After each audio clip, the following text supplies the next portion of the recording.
guys, this is continuing on for our PowerPoint notes from the periodic table and all the families. Now, the very first thing that we started off with on that PowerPoint slideshow was metals, nonmetals, and metalloids. So I want to continue with that, and that's where I had you outline or draw those three different sections within your periodic table. So if you want to get your periodic table out, it may help you to do that as you follow along with this video or follow along with the notes. Another thing is as we're talking about the families, may also help you to color those families as we're going along, so you have that on your periodic table as we continue to talk about those families throughout the year. It's completely up to you, but I know that it's helped me whenever I color them, so that is your complete decision. So I want to continue on with those notes, and I've attached the PowerPoint slide so you can just follow along with me. I want to start with properties of metals. So you've labeled on your periodic table metals, metalloids, and nonmetals. So let's first talk about metals. We know that metals are really good conductors of heat and electricity. Another property is that they're shiny, they're ductile. Now, ductile just means that they can be stretched. And another thing on there says that they're malleable. And that means that we can form them into really thin, tiny sheets of metal. So ductile just meaning like we can stretch them out without tearing or breaking the piece of metal. And then malleable meaning that we can just form them into very small sheets of metal. Some metals, when they react with water, they can become corrosive, so they can kind of be like eaten away. And as you can tell on your colored periodic table, like where you did the outline in class, most of the elements on the periodic table are metals. So majority of our elements are considered to be metals. If you go now to the next one, nonmetals are very poor conductors of heat and electricity. When we start talking about bonding, I think that you'll understand more why metals are good conductors and nonmetals are poor conductors. You'll see on there that nonmetals are not ductile and they're not malleable. Typically, if you try to stretch one, if you try to make it into a thinner piece of that element, it will break or it will shatter. They are very brittle, and like it says, they break very easily. A lot of them are dull. There are a few that can be a little shiny, but for the most part, they're pretty dull. And many of the nonmetals are gases. If you go now to the next one, metalloids. Metalloid means metal-like.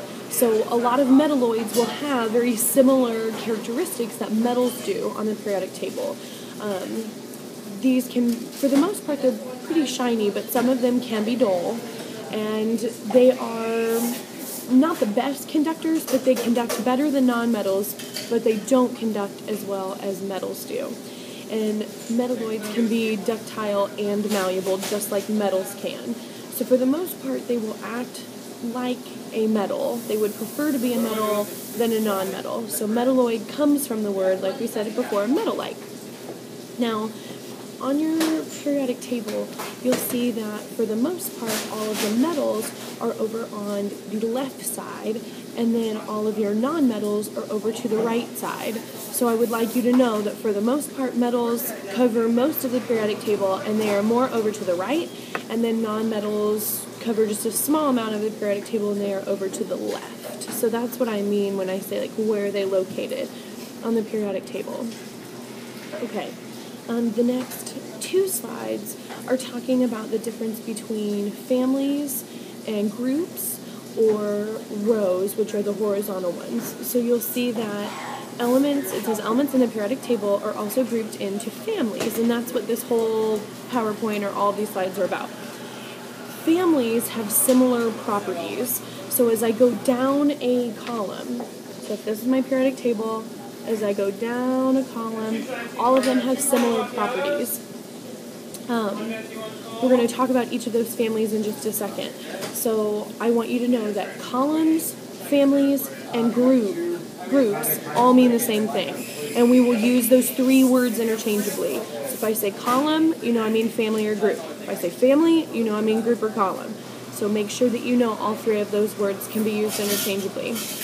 The next one, a row, or otherwise we will call a period, they do not have similar properties, and those are horizontal. So as we go across the periodic table, so we're moving across. So rows or periods are the same thing, and then a family, group, or column are the same thing. Now, like we said before, in periods, they do not have similar properties. We've talked about rows or periods a little bit before when we were talking about Bohr's model and drawing different Bohr's models in terms of different elements in rows. And we're going to talk about that again in this PowerPoint. So just so we have the jargon clear, groups, families, columns, all the same thing. A column is a family or a group of elements, and they have similar properties. But a period or a row, which is horizontal, they do not have similar properties. They go across several different families. Okay, let's keep going. I think I differentiated a little bit more on families and periods on the next slide. So let's just start getting into the families. So the very first family that I want to talk about is hydrogen. And you'll see that before each family, I try to make a little periodic table with it colored in. So the first family is hydrogen. It's a family all on its own. So hydrogen is all sad and alone, all by himself. Hydrogen is a gas at room temperature. You know, because you can look on your periodic table, that the atomic number for hydrogen is 1, so that means that it has 1 proton. Well, let's assume that it's neutral, so then it would have 1 electron. The little bullet below on that side says hydrogen only needs 2 electrons to fill up its valence shell. So I want to talk about that. I'll define valence electron in just a second, but if hydrogen needs 2 electrons to fill up its shell, immediately I want you to think of Bohr's model. So let's start drawing some of these. We have hydrogen. Let's just say the nucleus for hydrogen is in the middle, and I know that hydrogen is in the very first row on the periodic table. So since it's in the first row, how many rings would be around the nucleus? 1, because it's in the first row. So I'm going to draw one ring around my nucleus. We'll just say that the H represents the nucleus for hydrogen. So I have one ring around it. There are how many elements in the very first row? 2. So since there are 2 elements, what's the maximum number of electrons that first row can hold? 2. Well, hydrogen is the very first element in that row. So I can only have 1 electron on that ring because that's where it's at on the periodic table. So I know that hydrogen has 1 ring because it's in the first row, and I know it'll have 1 electron because it's the first element in that row. Now what it means to have a full shell means that if I look at the end of the row, I know that there are only 2 elements. So if I have 2 electrons on that ring, that means that it's a full shell. So helium has a full shell. If you look at the second row, there's 8 elements on the second row. So if I look at the very last element in that row, that's neon, that means that it will hold all 8 of those electrons. So it has a full shell. So all the way down that very last column where it says helium, neon, argon, krypton, all of those have full shells. And they're happy because they're stable, because their circles, their rings are full. Other elements on the periodic table want to have that stable configuration like the noble gases, or like that last column do. Helium, neon, argon, krypton, that whole thing. They will do lots of different things to try to make sure that they can get a full shell. And we're going to talk about that in just a second. I want you to go to the next slide where it shows that the first column that we're going to talk about, or the first family, is called the alkali metals. Now, the alkali metals are the most reactive metals on the periodic table. They react incredibly violently with water. And tomorrow in class, or Monday in class, I'll show you a video of that. They have a single electron on their outer shell, just like hydrogen does. And I want to, again, let's draw some examples of what that looks like. Okay, let's do lithium. Okay, so lithium is in which row? The second. So that means that it should have 2 rings around it because it's in the second row. So I have lithium with 1 ring and then 2 rings. So you should be drawing it like this. So we're just saying Li is my nucleus and then it has 2 rings. So on the first ring for lithium, how many electrons should be on that? There should be 2. Why? Because there's 2 elements in that very first row. Okay, now on the second row, there are 8 elements on that second row, but lithium is the first element in that row. So that means I'm just going to have 1 electron on that outer shell. So here are my rings. You know too that lithium has an atomic number of 3, which means that it has 3 protons. If lithium is neutral, which we can assume that it is right now, it would also have 3 electrons. You have 1, 2, 3. So 3 electrons, 3 protons, you're good to go. So now when it says that it has 1 electron on its outermost shell, this second ring is its outermost shell. It's the last one that you drew because you knew that it's in the second row of the periodic table. So since this is the outermost shell, second ring, I can look to see how many electrons I have on it. There's only 1. So that's what it means when it says a single electron on its outermost shell. These outermost shell electrons, those are called valence electrons.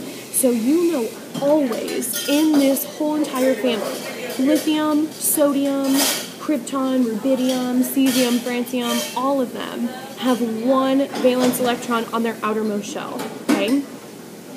Let's go now to the next slide where we've already said that too, that they're very reactive metals. They're the most reactive metals on the periodic table. They react incredibly violently with water. And again, like I said, I'm going to show you a video on that tomorrow. Now, they are never found free in nature. They are always bonded with something else. And I want you to understand why. So if these metals can react really violently with water, there's water molecules that are in the air. And if they were out free in nature, then they would be reacting very violently with the air molecules that are, or water molecules that are in air. So to become stable, they bond with something else, and then to get them by themselves, that's how we have to try to break that bond to separate it, to get that element or that metal by itself. Okay. Now, the next few slides is where I started to describe what valence electrons were. And as you can see on the slides, it says that valence electrons are electrons in the highest occupied energy level of an atom. All that means is it's the electrons that are on the outermost ring. Each row that you move down on the periodic table is an energy level. So the first row on the periodic table is equivalent to the first energy level of an atom or of an element. The second row on the periodic table is the second energy level for an atom or an element. The third row on the periodic table is the third energy level. Fourth row, fourth energy level, so on and so forth. So when it says electrons in the highest occupied energy level, it just means what row it's on. So like when we did our example of lithium, lithium's in the second row, so that means that the second ring is the highest occupied ring. And you know, because I have 1 ring here, 2 rings here, so that means that this is the outermost ring. And I can count how many electrons I have on that outermost ring, and that tells me the number of valence electrons that I have. So first, I have my second ring here, I only see 1 electron, so all of the alkali metals only have 1 valence electron, because they only have 1 electron on the outermost ring. That's it. So I say down below that think about Bohr's model or use Bohr's model when you're trying to figure this out. Now, it says, how do we draw these? Now, you already know how to draw them, but I want to extend this a little bit further.